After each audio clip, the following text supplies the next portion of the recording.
Grow to the Sun by Every Shade of Happy on Archive of Our Own. Summary. Izuku was born with a quirk called Fountain of Youth. Inko Midoriya sees this as the opportunity it is and steals him from the hospital and keeps him trapped in her apartment for 15 years. Midoriya believes himself to be quirkless, and that going outside is a death sentence. But what happens when Midoriya risks going outside and learns the truth? Will he stay trapped in his tower forever, or will he find a hidden strength? Hisashi and Shota just want their child back. "Mama, why can't I go outside?" Midoriya asks quietly, fiddling with his fingers. Above him, his mama's face twists briefly before smoothing out. "Because, baby, it's dangerous for you out there. You're quirkless, and the outside world hates quirkless people. But Mommy loves you so very much, so I have to keep you safe, even if that means you aren't ever able to leave home," Inko explains sweetly, laying a clawed hand in her 5-year-old's hair. Izuku frowns lightly and examines his hands, which always glow slightly. "But what if I'm not quirkless, Mama? Can I go outside then?" he asks hopefully, looking up at his mother with pleading eyes. "There's no point in asking that because you are quirkless, sweetie. Now run along and play with your toys. Mommy needs to be by herself for a second," Inko orders. Izuku pauses for a second, but when he sees the stern look on his mama's face, he thinks otherwise and scampers off, fists clenched. Inko studies her reflection in the mirror, pulling at the wrinkles around her eyes with a thoughtful hum. She'd need to use Izuku's quirk soon. See, Izuku was special. Inko had witnessed it firsthand 5 years ago. She'd been the nurse on duty helping with a birth. The girl had been sweet, a surrogate for 2 men, pro-heroes if Inko remembers. It had been like any other birth she'd helped with, or so she thought. The girl had hemorrhaged, and it had been very touch and go as the boy was pulled out of the woman's stomach. That wasn't what made Izuku special. No, she'd seen countless mothers die in childbirth. It is much more common nowadays, especially if your child is born with the mutation. And while Izuku wasn't born with something like gecko eyes or a tail, he'd been pulled out of the womb glowing slightly. Since it was most likely the only time his mother would get to see him, Inko had done what she usually did and set the glowing child on his mother's chest. It was when Izuku took on a new meaning to the nurse. See, as their skin touched, the glow had spread, sparks flying golden where they were pressed together, and the woman's wounds had begun to shut on their own. And even after she was healed and sitting up, holding the child she'd birthed with wide, awe-filled eyes, the glow had persisted, and before Inko's eyes, she had watched the years fall away, leaving the 35-year-old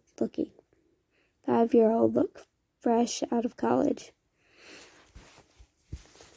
A healing quirk was special and rare, let alone one so strong. Inko suspects that the boy could even bring a recently deceased person back to life. Seeing it wasn't just a healing quirk, Inko had realized quickly that child brought back life to everything. Drooping plants would quickly shoot back to the prime of its life, browning leaves quickly turning an emerald green and stalk straightening out. It was involuntary, without thinking, and it seemed to have no drawbacks for the child, at least none that had shown itself after healing a woman on the edge of death and returning her back to her youth.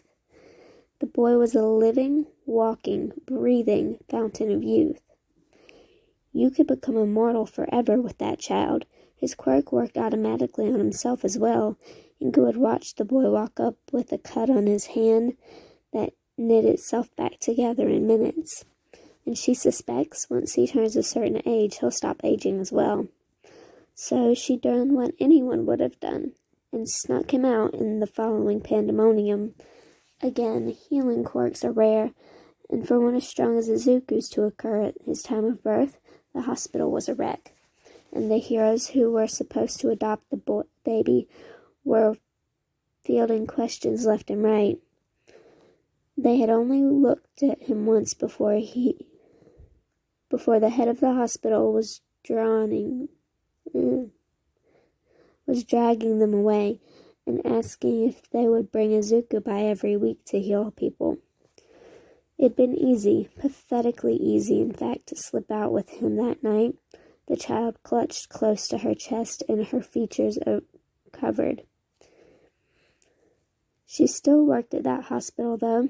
It almost closed after the suing the heroes had given it for losing their child. They never suspected her, not once. It was almost laughable how moronic her bosses were. And now, Inko has immortality at her fingertips. She turns to watch the boy with greedy eyes.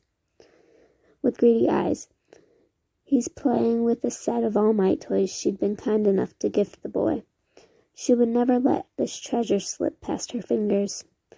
The day passes quietly, Izuku keeping himself busy while Inko ignores him until dusk strikes and it's time to start their nightly tradition. "Izuku?" Inko calls out sweetly. Izuku looks up from the kitchen table. He'd switched to drawing a couple hours ago, several heroes now scrawled onto paper. "It's time to start." Izuku smiles and picks up a sheet of paper before darting over and settling by her feet. "Look, Mama, I saw a new hero today on the telly. His name is Present Mike, and his quirk is super cool. He's my new favorite." Inko's face tightens at the familiar name and pushes away the drawing Izuku tried to shove in her face. "That's nice, sweetie. Now I need to redo my quirk on you, okay?"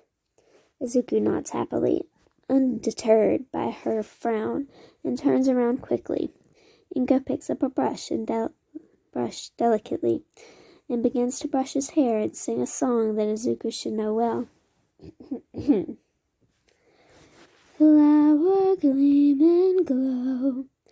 This wasn't her power. Of course it wasn't. "Let your power shine." But she needed a way to explain the glowing. "Make the clock reverse," while also forcing the 5-year-old to never leave the house. "Bring back what once was mine." It had been so easy to lie. Heal what has been hurt. Say she was able to lay protection on someone with a song. Change fate's design. That the glowing and golden sparks was simply her quirk at work. Save what has been lost. That Izuku was quirkless. Bring back what once was mine. Worthless. What once was mine. That only she would ever love her son. Power of the sun. That it was dangerous to go out. Gift me with your light. That people would want him dead. Shine into the dark. That he had to stay inside to be safe. Restore our fading light. So he would never leave. Rise into the dawn. Never learn the truth. Blazing star so bright that she wasn't his mother. Burn away the strife that she didn't love him. Let my hope ignite. She only wanted what he could give her. Let my hope ignite. Eternal youth. The glowing fades away as Inko pulls away with a content sigh. This was the only contact she ever allowed the boy. He was young, and it would be so easy to keep going until Inko was a baby again. It was a risk she wasn't willing to take. She kept anything alive out of the house that wasn't her, so Izuku would never find out just how important he was, because despite her best efforts, The boy still had a heart of gold, one that loved the heroes he glimpsed every once in a while on the TV screen. And he saw those heroes, and at least twice a day he pronounced how he wanted to be just like those heroes and save people. If Izuku knew he had the capacity to help that many people, he would never be content to stay in the house and be hers. So she would keep him locked up, take away his voice, until his heart withered away and his mommy was the only one he could love. 10 years later. Izuku, I was called into work early. Be ready for our tradition tonight. It might happen later than usual, but it's still happening. Understood? Inko yells out. Izuku blinks and looks away from the computer he'd been gifted at 6 to do his homework on. Yes, Mother. Have a good day at work. Izuku smiles widely, waiting until he hears the door click closed to let it fall. Once he's sure she's gone for good, he leaves the chair he was in to walk to his favorite place in their tiny apartment. He could only visit it when she was gone, since it was in her room and she'd screamed at him and locked her door for 3 years after she found him in there once. But in her room lay the only window in his whole home. It was the only glimpse he got of the outside, and he'd finished his homework for the day already. He tries the door handle, relieved to find it open. It had been agonizing to have the only bit of daylight he'd had be cut off for years. After that, he was much more careful about when he went into her room. He enters the familiar room, walking quietly to the window and opening the latch with shaky fingers. The view was one he had memorized for years, just a dingy alley with a dumpster and a few animals he'd found out were cats. It wasn't much. He didn't even know what grass looked like outside of pictures, but he could smell the air. It smelled so different from the air in his apartment. The air he was used to breathing was always a bit stale, something he hadn't noticed until he opened the window for the first time. The outside air was sharp. It smelled different every time. Sometimes the dumpster overwhelmed the cleanness of the air, but other times he could smell the rain in the air, or drips of food he couldn't see would hit his nose. It was addicting, not knowing what he would smell on different days. Today it smells of caramel, a smell he smells fairly often.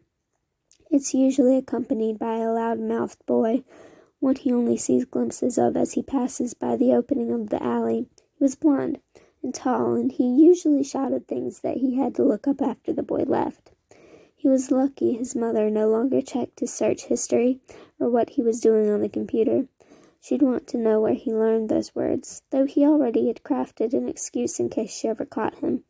A reading assignment, and he didn't know what the words meant, so he searched them up.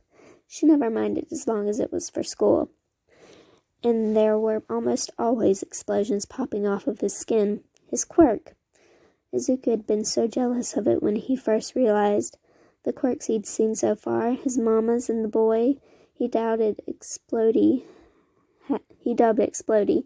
had such cool quirks. He couldn't help but ache for a quirk of his own. If he had one, then he wouldn't be stuck here living in fear of others. Occasionally, he caught glimpses of heroes patrolling too, their colorful costumes often catching his eye just as he was about to leave. He'd been forced to stop talking about heroes ages ago, but he never forgot. Even though he couldn't talk about them anymore, he was still able to read about them or research them. Now he just kept his love for them in his head. He especially liked one that he'd found on a shadier hero forum, one called Eraserhead. He fought quirkless, which meant he could have been a hero with the quirk that didn't help. But since he didn't have a quirk at all, his dream was crushed, and he was stuck in the 3 small rooms that made up his whole world. He was so sick of this apartment. But more than smelling the air or seeing the other people, he loved the sun. The first time it heated his skin, he'd freaked out, scooting away from the offending patch of sunlight. Now he seeks it out without hesitation. It was addicting to feel the burning of his skin after too long in the sun. He hadn't even known that sometimes it was cold outside until he found the window.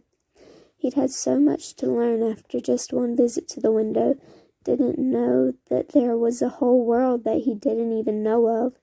He didn't know about cats, or how the air smelled, or how sunlight felt. Pictures didn't do it justice.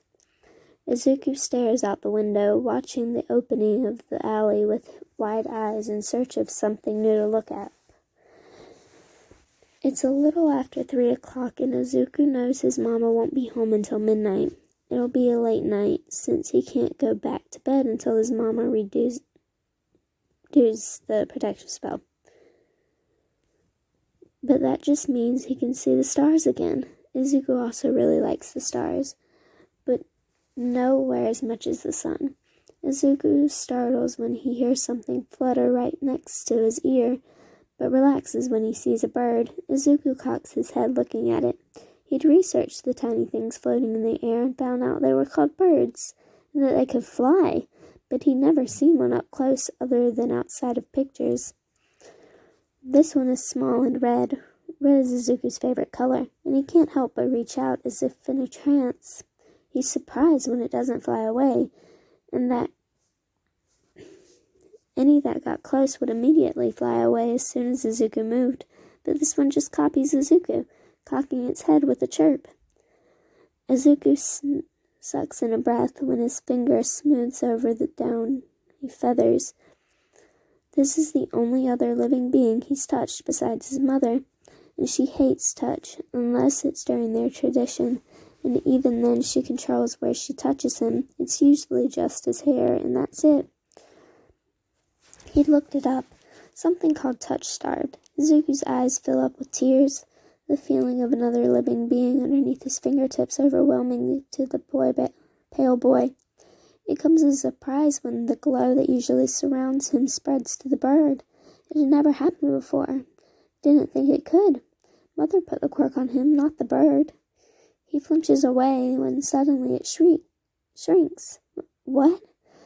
Izuku whispers, reaching for the bird again. This time it hops away with a terrified chirp, wings fluttering dangerously. It's no longer a normal-sized bird, instead looking like a chick.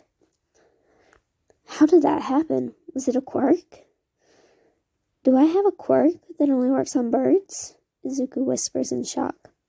Could I leave? Is this what I've been waiting for? But why did it look like Mother's quirk? I'm so confused. Izuku mumbles to himself, pacing. The bird is long gone, which means no more experiments. I have to tell Mother. She's sure to have the answers. Izuku whispers excitedly. This means he can go out. Izuku blanches. He can't.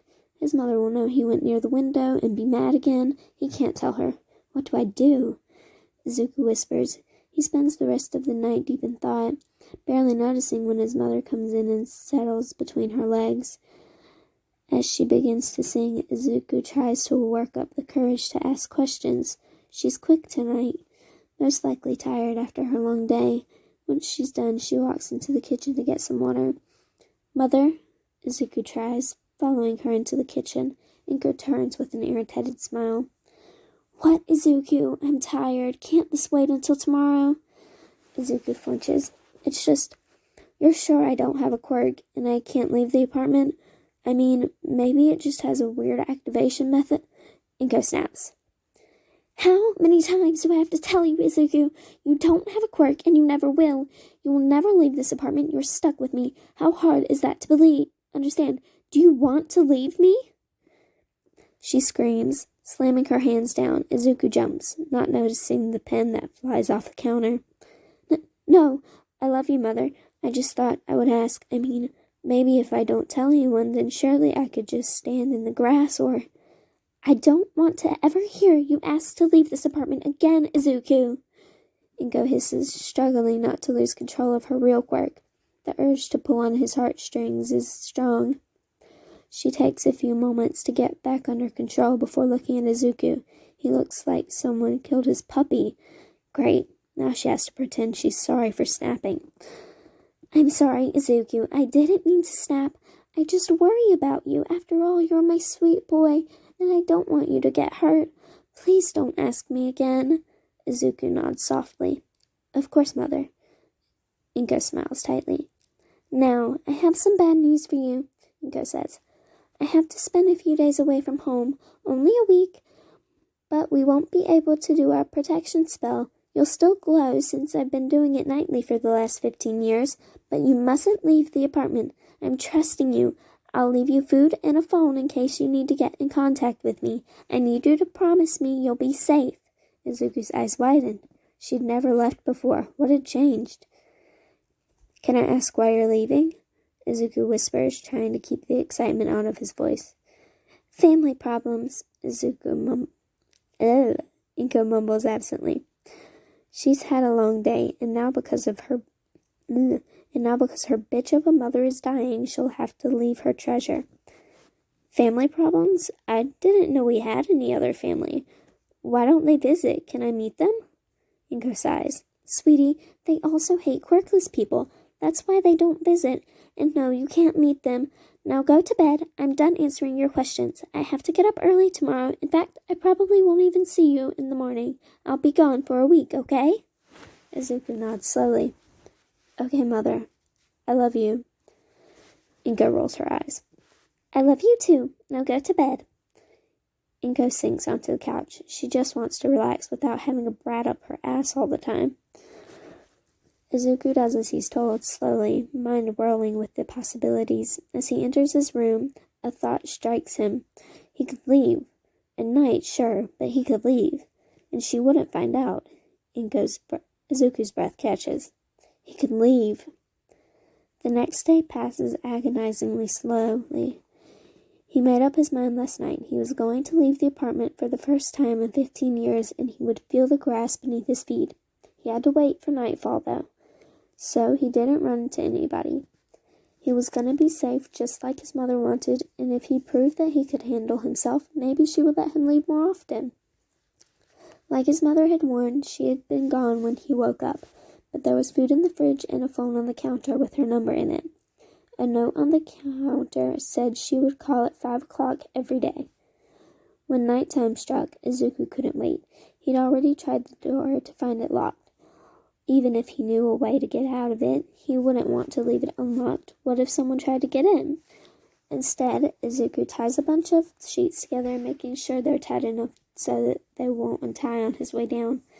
He watches the clock in anticipation, and once it hits 1 in the morning, he enacts his plan. He grabs the makeshift rope and eases into his mother's room with an excited grin. He ties it to her bedpost and dangles it out of the window. He's about 3 stories up, he's guesstimated, and is pretty sure he won't survive a fall if he falls. Or at the very least, he won't survive without major injuries, and he'll be discovered, and his mother would be furious. Once it's secured, Izuku takes a final look at his apartment, a pang of unease hitting his stomach. It's now or never. But what if something happens? Izuku takes a deep breath. He has to do it. There's no other choice.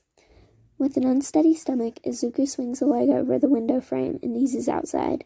He makes it to about the first floor before his grip falters and he falls the last few feet. Izuku gasps, the impact knocking the breath out of him. But he did it. Oh my god, I'm outside. Mother would kill me if she knew. Izuku mumbles. Should I go back inside? No. I need to find grass. The concrete is rough on his bare feet, but he didn't have any shoes to wear. Didn't need any since he wasn't supposed to go outside, and his mother's are too small on his feet, so the best he could do was slip on socks and hope for the best. Izuku slips out of the alley, wincing at how the glow surrounding him basically paints a neon sign pointing directly at him. Not for the first time does he wish he didn't glow constantly. He doesn't see any grass, but it's fine. Izuku is content and just wandering around until he finds some. There's plenty to see under the harsh fluorescent street lights in the meantime. He doesn't notice the figure following him from the rooftop wearing yellow goggles. Eventually, Izuku happens upon what he thinks is called a park. The light surrounding him illuminates the grass perfectly. Izuku slowly peels off the socks he wore, wanting to feel the grass on his bare feet, and steps onto the grass. He shrieks when the grass around his feet suddenly sprouts several feet higher. He leans down and pokes it, falling back when it grows again. First the bird, and now the grass? What was going on?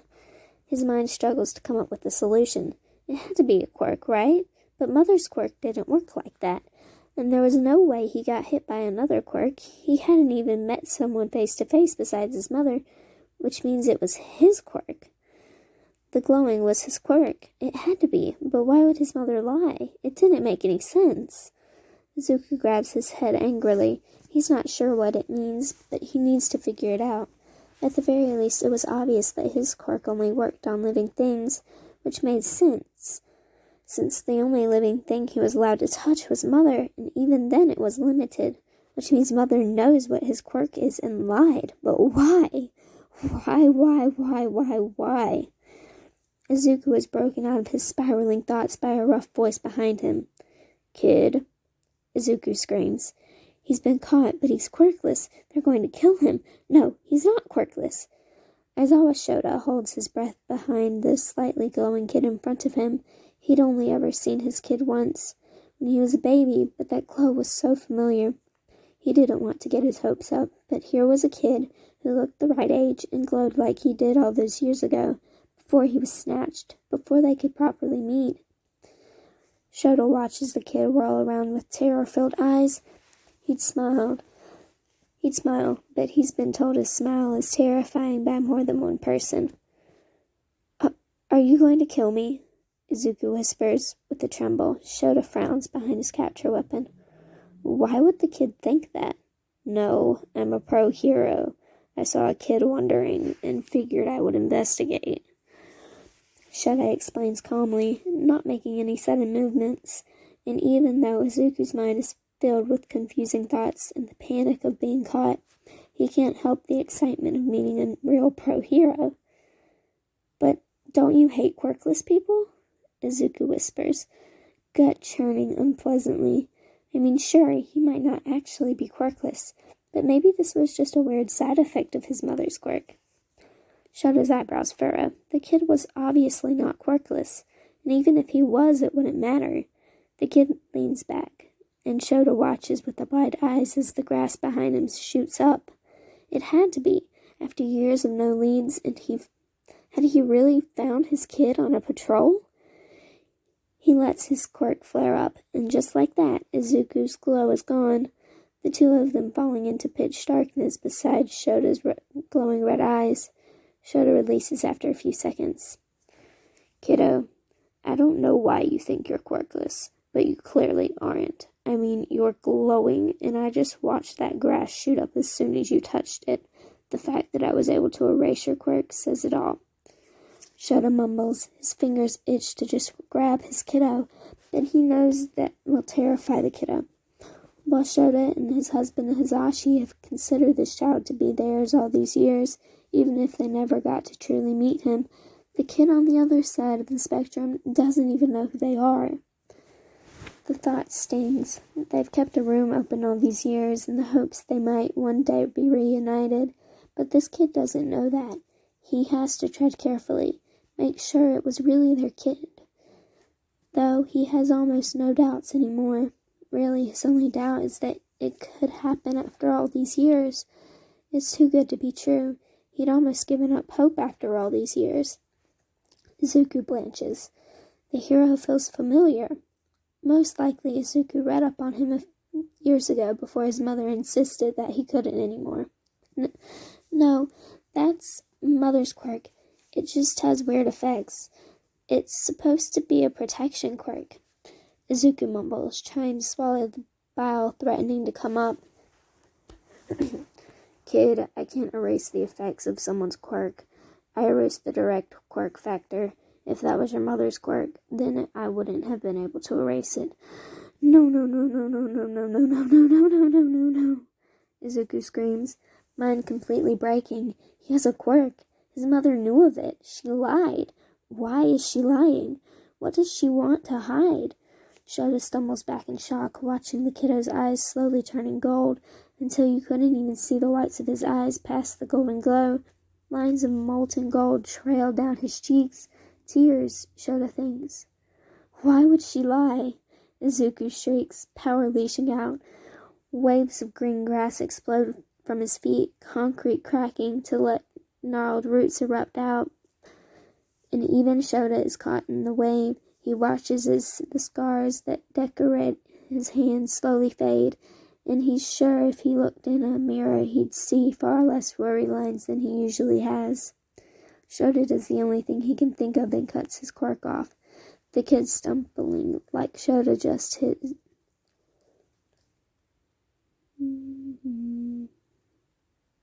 Like Shota just cut his strings. It's okay, I think I know what's going on, Shota says, trying to keep the tears out of his voice. There's no doubt, somehow he found their kid, and their kid has been lied to all his life, told he was quirkless, that the glowing was just a side effect of someone else's quirk. But he can't just reveal that he's the kid's dad. There's no way the kid will take that to that well. He'd have to break it to him gently, preferably after he got him off the streets and once Sashi was there. Will you let me take you to the police station? Shota asks gently. Izuku shakes his head wildly. The green has come back to his eyes, even after Shota releases the hold on his quirk. He needs to think, needs to get away. There has to be an explanation. His mother had to have a reason to hide this from him. So Izuku does the only thing he can. He runs, ignoring the hero shouting after him, begging him to stop. The terror in the hero's voice doesn't register to Izuku. By some stroke of luck, he loses the hero, darting behind something called the laundromat and doubling back. He needs to get home now. All Shota can think as he watches the kiddo run away is that he can't lose him twice, but he does. Somehow he loses a glowing child who Shota doesn't think has ever been outside, and once he accepts that, he falls to his knees in despair. He just found him, and now he was gone. While Izuku struggles to find his way home, Shota dials a familiar number with trembling hands. Sho? Love, you never called during a patrol. Are you okay, darling? Hisashi answers worriedly. His worry only grows when he's answered by a choked-off sob. Love, where are you? I'm coming to get you. Hisashi demands. Shota can hear him slipping on shoes. Sashi, I found him. The sound stops suddenly. You found him? Hisashi breathlessly asks. They'd learned to move on from the loss of their child, but they'd never given up that he'd come back to them. 4 years after the kid's disappearance, they'd adopted another kid, Shinso Hitoshi, and they'd told the boy about how he had a younger brother, one that had been kidnapped before they could even hold him, but that they would get him back one day. They'd spend 9 months bonding with him, and his mother holding a baby shower, going to doctor appointments for it to be happening. Sashi, I lost him. He looked terrified, and I lost him. I'm so fucking sorry. Shota sounds wrecked. All the hope that had been building up crashes down. Hisashi begins to silently cry, sliding to the floor. It's silent for a few minutes, the grief washing over them anew once more. When Sashi feels composed enough to speak, he quietly asks, What did he look like? Shota pauses and takes a deep breath. He was green eyes and hair, and his eyes held this innocence I've never seen on anyone other than a toddler, so filled with awe and excitement. He was still glowing like the first time we saw him. And the last is left unspoken. That was what first clued me in. He was glowing, and it was so familiar, and he was far too small to be anything but a child, so I followed him. He just wandered around for a while before stopping in a park, and Zashi, the way he was acting, I don't think he's ever even touched grass or been outside. What do you mean? Well, he acted as if everything he saw was new and fascinating, and he seemed freaked out whenever he touched the grass and it shot up. That's what confirmed it. The doctor said he was basically a living fountain of youth, and plants are alive. When it grew, he freaked out like he didn't even know he could do that. And when I approached him, he asked me if I was going to kill him, Zashi. Kill him! He thought he was quirkless and that being quirkless was a death sentence for being alive. So, whoever took him has been lying to him, telling him he's quirkless and not letting him go outside to keep the effects of his quirk from him. He's basically a toddler in the sense that he's never seen the world. I mean, if you're right, this is the first time he's ever touched grass. God show, no wonder he ran. His entire worldview changed in an instant. It was a woman. He said mother. She's lying to him about being his mother. Shota sounds devastated when he says that. Tears begin to slip down Hizashi's face again. The idea that someone was pretending to be their baby's mother, lying to him just to use him, it sickens him. But we know he's alive. We know that he's still around here, that he hasn't been taken far away, and we know the general area where he lives. There's no way he got far on foot. He didn't even have on shoes. We're closer than we ever have been, Zashi. We're gonna find him. Shota finishes, because he may have lost him this time, but he won't next time. He's going to find their kid, and he's going to protect him this time.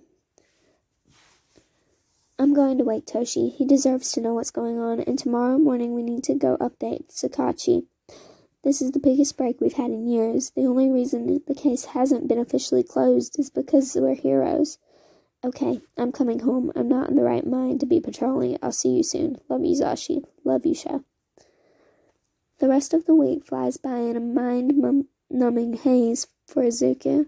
He doesn't go outside again, and doesn't dare try. At one point, it registers that everything might be a lie, and he raids his mother's room, throwing everything into disarray without a care, searching for his birth certificate.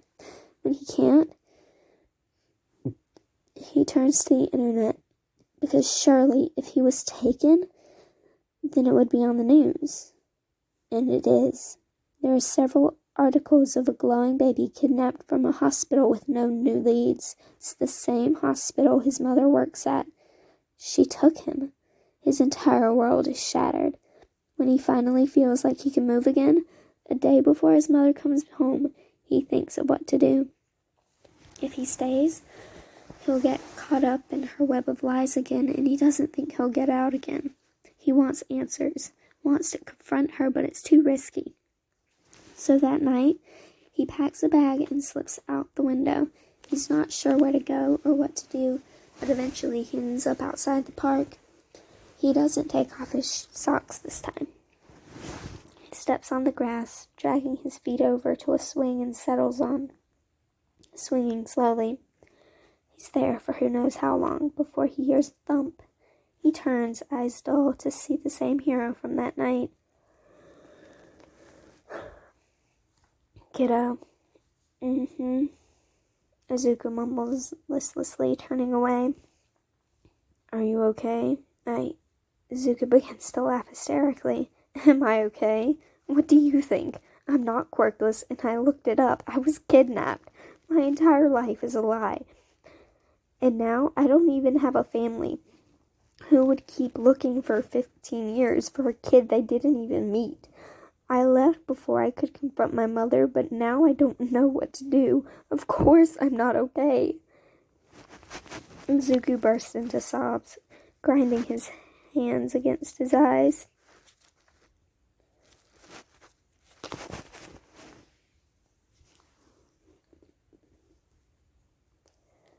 I did. I never gave up.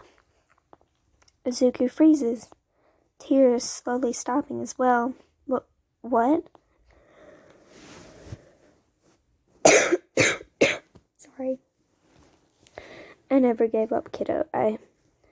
What do you mean, never gave up? Don't act like you're my parent. The chance that my parent would find me the one day I got enough courage to slip out of my apartment for the first time in my life. Yeah, right, Izuku laughs bitterly. You are. Me and my partner Hizashi, we had a surrogate, using my sperm and her eggs. The day she gave birth, we were on a mission, but we came as soon as we could. We got to see you once before we were pulled away by the doctors who were so excited by such a powerful healing quirk. They wanted us to bring you every day, which we refused, by the way. To put that on a child, it was ridiculous. As you grew, if you wanted to, we would have let you, but not as a newborn. Izuku pauses. Healing quirk? Oh my gosh, I can't. Where was I? Healing quirk? He asks softly. Shadow winces. Of course, he doesn't even know what his quirk is. Your quirk was dubbed Fountain of Youth. What your quirk can do is amazing. It affects life, bringing them back into their peak physical form, healing wounds, de-aging people, making grass grow. I'm not sure what else it can do, but the doctors said that it didn't seem to affect you at all. Just being touched by you would do the trick. There was no drawback. Your quirk was so special. But me and Zashi didn't care about the quirk. We cared about the son we gained, and we were so excited to start our life with you. Zuki begins to cry again. It makes sense. It follows the article he'd seen. It mentioned them, but hadn't given any names or such. And even how he explained his quirk made sense. How his mother, no, not his mother, how Inko refused to touch him unless it was their time for their tradition. How the bird de-aged, how the grass grew. But should he trust him? As if Shoto reads his mind, he speaks up. I know it's hard to trust it, but I promise you that I don't want you for your quirk. I don't know what you went through, but we never gave up on you. We've been searching all this time, and last time, when I saw you, I couldn't help the hope I felt that it was you.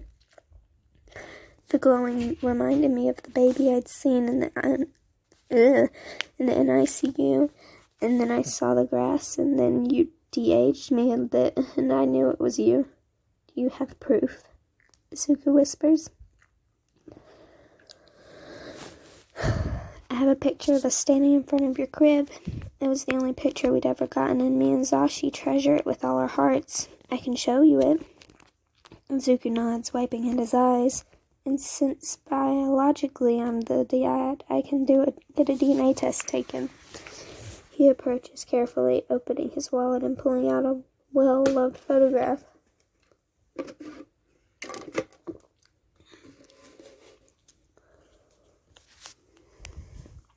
Izuku takes it hesitantly, and there he is, the hero and someone also familiar standing next to his crib. Izuku would recognize his baby form anywhere. He was really found by one of his parents. He traces the photo, staring at the stranger. His other dad, he supposes. The hero looks like he does now, if not a little younger. And the stranger, or other dad, also looks young, but has a wide grin on his face, tears streaming down his face. It's the complete opposite of the hero.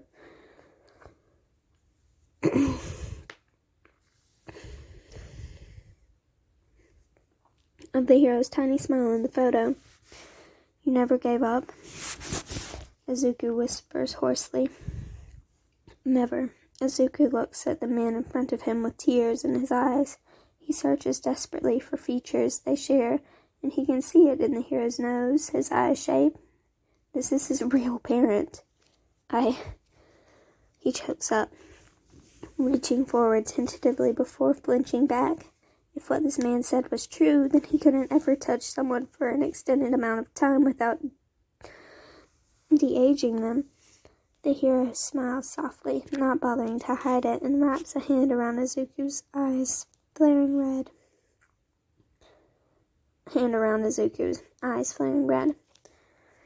My quirk allows me to erase others unless it's a mutation or the effect of another person's quirk. I could erase yours, which means it can be turned off, at least partially. You haven't received any training, but you will soon. You don't need to worry about harming me. He pulls Izuku in for a hug, not letting go even when his eyes sting from overuse. He won't let his kid go until he's ready.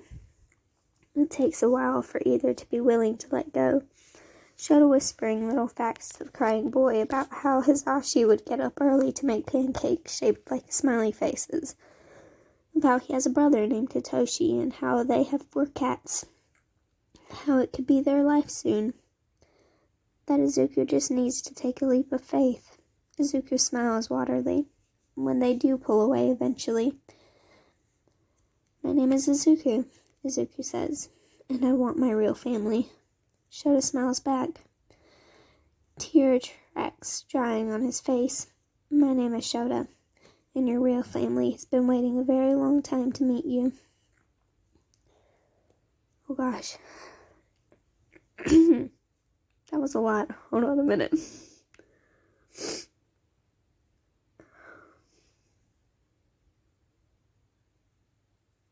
I gave up trying to do voices because it's hurting my throat. Oh gosh. Okay. I think I'm good now. Aftermath. A year later. The weeks after his dad took him home were stressful. Under his papa's careful guidance, he'd learned to control his quirk, so he doesn't have to worry about turning his family into children every time he touches them. Inka was arrested and sentenced to life in prison 3 times over. He was still working through his feelings about her with his therapist. She'd raised him for 14 years. While she hadn't hit him, she'd abused him in various other ways over the years, not to mention how she'd literally kidnapped him. Him and his brother were like glue, sticking together whenever they could. Hitoshi had been the biggest help. Always patient with his endless questions, his family loved him, but they weren't controlling. He could touch the grass and see the sky and smell the air whenever he wanted.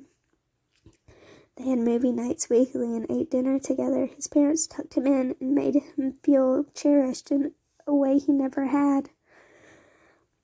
They were always open to hugs and cuddles when he had a nightmare. They were right there to soothe him. It hurt to know that he was missing these past 15 years. What should have been his, but he was here now, and he was going to make the best of it. He'd made friends, that explosion boy he used to see occasionally, and a girl who could control gravity. They were so cool. And every weekend his parents took him exploring, showing him the world after so long being trapped away from it. Sure, he didn't understand all of the social cues, and there were still a lot of issues to work through. But Izuku knew he could do it.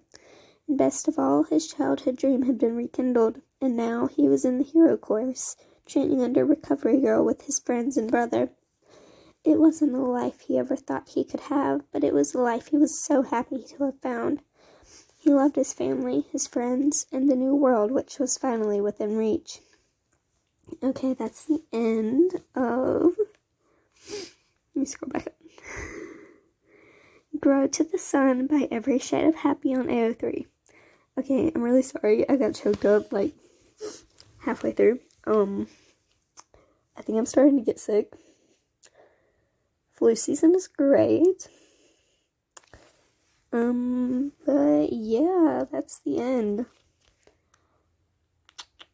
I don't really know how to end this. So, bye, I guess.